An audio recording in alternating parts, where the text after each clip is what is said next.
Guys দেখুন পানি কুমড়োর গাছ চারা করার জন্য খরা করতেছি। এই খরাতে দেওয়া হচ্ছে গোবর সার, জৈব সার, দুটো মিক্সার করে খরা করে রাখতেছি। আজকে আগামীকাল গাড়বো বেশি, কেবল 2টা খরা করলাম, আরো 4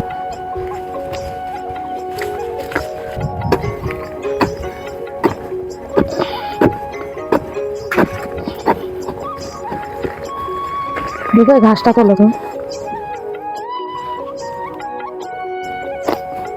এই যে গাইস দেখুন আর একটা দেখে আরো ওই সামনে দিয়ে এই যে এতটুকু ফাঁক ফাঁক করে খরা করতেছি। ঘন করে খরা করলে গাছ ঝাপসা হয়ে যাবে। দেখে আরো ওই সামনে দিয়ে এই যে এতটুকু ফাঁক ফাঁক করে খরা করতেছি।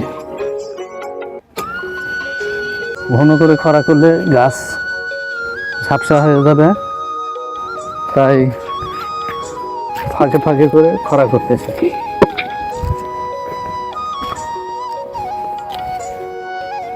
দেখুন গাইস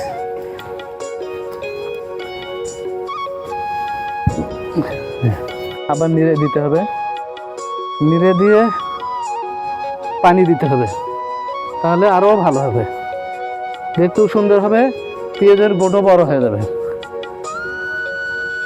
গাইস পারলে আরো সুন্দর হয়েছে। আমার বোন কাটছে যে পিএস তোমার এবার। তোমার বোন কাটছে? ও হয় তো বোনই তো নেই। তোমার বোনকে তো দিতে হবে নাকি? দিবা না? হ্যাঁ, ওই আশা করেই তো কেটে দিছে। যাক এই পাশে নিয়ে আসো। আরে তোমার বোন একটাই, খালি নেওয়ার জন্য ইয়ে করে থাকে। কখন নেওয়া যায়, দুলা ভাইয়ের কাছ থেকে কখন নেওয়া যায়? তোমার বোনের তো বুদ্ধি ওটা। তো তুমি দুলা ভাই হও, তা দিবা না? হ্যাঁ দিব না কেন, দেব তো। আরে দেওয়াই লাগবে, যার কারণে তো ডাকি ইয়ে করছে। কোথায় দেই? এখানে এইখানে দেই।